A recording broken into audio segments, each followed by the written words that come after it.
guys, welcome to the BFF Report. I'm your host, Mike B, aka Phony. We just got done shooting Legendary, so the camera's like in a weird spot and my hand gets all big when I go like this. But I wanted to go ahead and just set this video up. This is World of Warcraft 4.3. As you can tell, I still got my stuff up right here.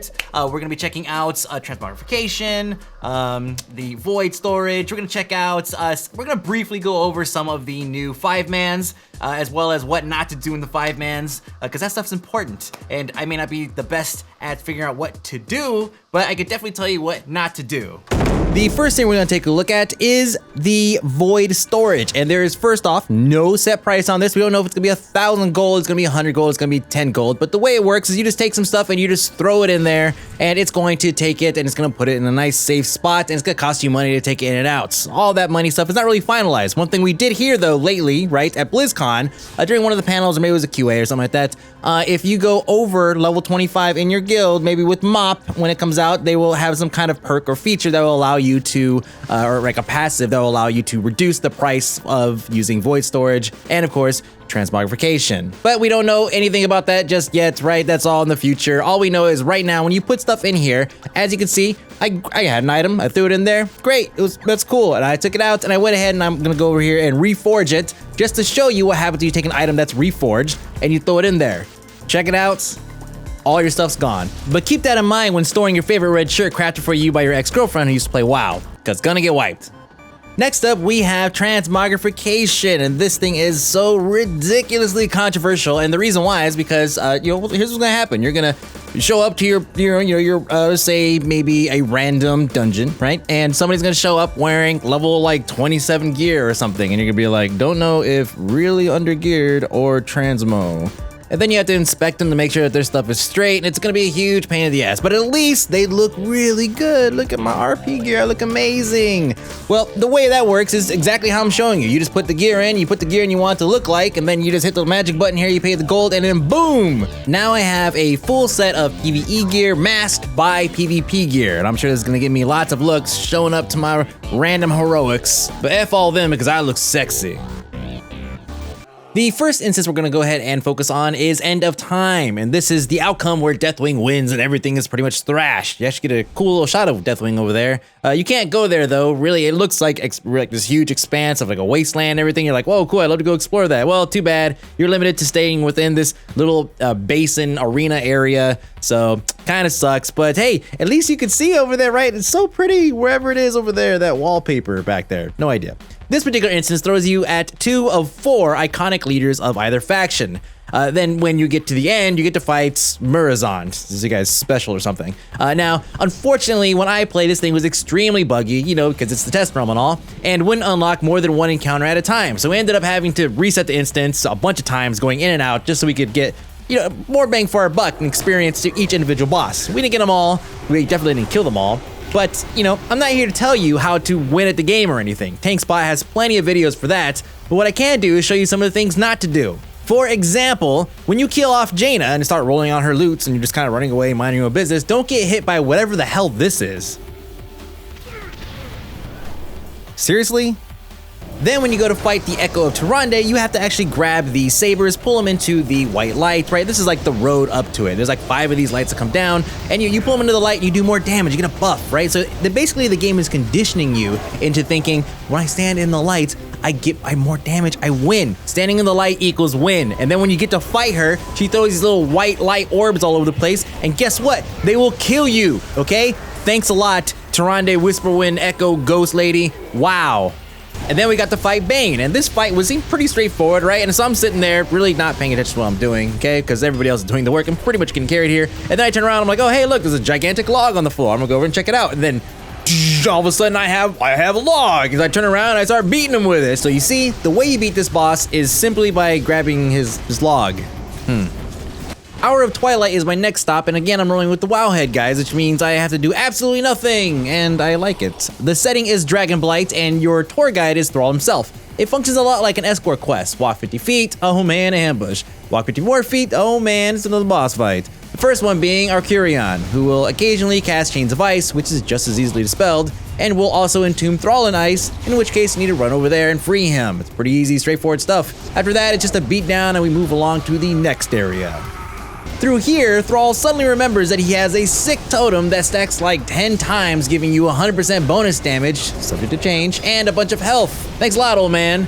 This leads up to the next boss, who comes riding in on a dragon, except not like you'd expect. She's pretty much stabbing the dragon in the face the whole way down, and when she lands, just, engage her and watch for her red smoke bomb type spell. It functions pretty much the same as a rogue smoke bomb, except that it also ticks for about 5k each. And of course, Grandpa Thrall drops his totems conveniently near the center of the damn things. But it's all good, the stacking health bonus pretty much negates the damage done, so just, kind of run in there and get you some stacks, and then get back to work. I'm told she also has a silencing attack that she throws at casters, so might be a good idea to switch to melee for this fight mages, because I wouldn't be surprised if your melee DPS was freaking amazing. Buff mages, right? In the final leg of this instance, you encounter giant tentacle porn guys, and Thrall does pretty much nothing at all. Go team. Then out of nowhere, Archbishop Benedictus comes out and he's like, I got this, guys, I got this. Except there's nothing to get, so that's weird. We head inside where he demands that Thrall hand over the dragon soul, and he declines, of course. Benedictus gets pissed, then he pokes me with his staff. What did I do?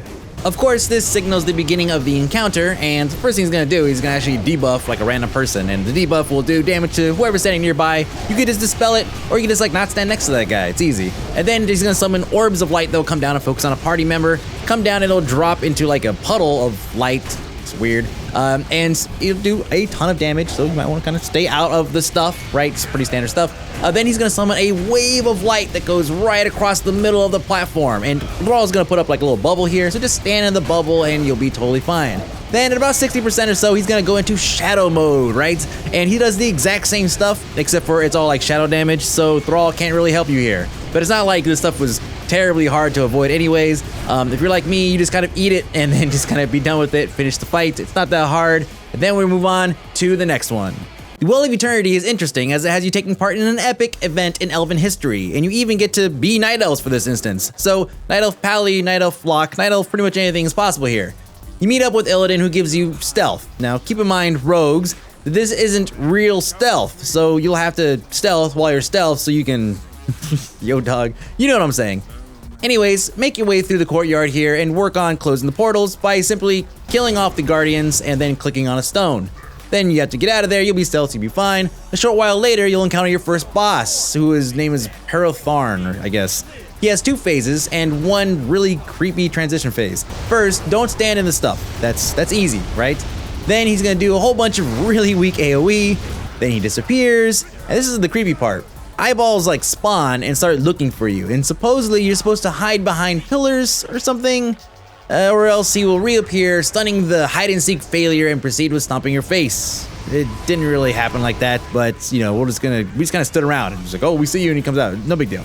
At about 25%, he enrages, but just burn him down and be done with it. I seriously hope that this guy gets a huge buff, because my first time through, I honestly hadn't even noticed that we were fighting a boss.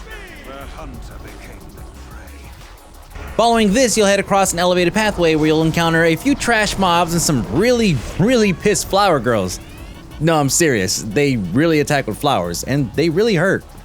Now we meet Queen Ashara, who has a somewhat unique ability and a really, really dick move, okay?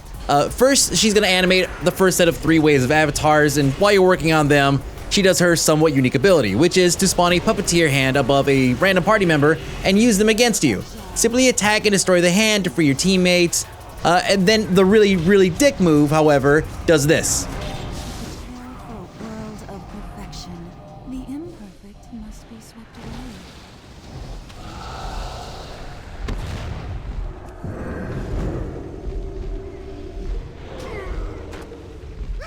Of course, it's really, really easy to stop since it has like an, interruptible 40-second cast time. Obviously, if left unchecked, it will wipe you, so just make sure you keep an eye out for that. Finally, some cutscenes happen that I won't ruin for you, although I'm sure I'm spoiling everything else already, my bad. Then you head down to the last leg of the instance. First, you run into Captain Verithin, who you have to deal with as Illidan tanks Manoroth like a boss. During your fight with him, Manoroth is going to cast Fell Firestorm, which functions just like it does in Baradin Hold. Just stay out of the green stuff. After you clear this guy, some guards show up and lock down Tyrande. You gotta run over there, stand in the lights, right? And then you gotta free her by killing these guys. Her job is to hold back this huge Zerg rush. Okay, I know it's technically not but let's be honest here, that's a Zerg rush. At some point here, one of your guys will come across a sword that was dropped by Verithan. You throw it at Manaroth and it weakens him. After doing some work, Illidan will give everyone his crazy buff, and then you pretty much just go to town and end it. Following this is a pretty extensive RP scene where Illidan exhibits some pretty obvious signs of dementia, but you don't have to hang out here and listen if you don't want, just AFK and requeue for another one. Alright, so World of Warcraft 4.3, and you know, with all the stuff coming out with MOP, right, and pandas and all that good stuff, does it feel, to me, because I'm going through this and I'm like, why would I even do any of this? I'm gonna be playing pandas in like 6 months. You know, does it feel old to anybody else? I mean, besides those of you guys who obviously stopped playing WoW a long time ago. I already knew. Yeah, I canceled my subscription. Of course it's gonna be old to me. Yeah, I get it. That's cool. But I mean, to anybody else going into this, that's maybe a hardcore raider, because we have all the new 10s and 25s coming out along with these 5-mans. Does this seem like some old content now because you already know what's on the horizon, or do you think that it's just something else you're going to have to just kind of handle? And also, some other stuff that came out that we didn't have a chance to touch on Legendary was the dual break of the break right in the middle of the week that they're testing out in like Korea or something like that for raiders, where the lockouts will be twice a week instead of just once a week. Is that gonna actually F you guys over? Because for me, from PvP standpoint, it's like I go in until I hit my conquest point cap and then I'm done. But for you guys, does that mean that this thing's gonna reset like twice a week to be raiding like all the time? It sounds like it might suck. So anyways, I wanna know what you guys think. AAK Mike B on Twitter, Facebook, Twitch, YouTube, all that good stuff, or in the comments below wherever you see this video, and I will see you guys next week. See ya.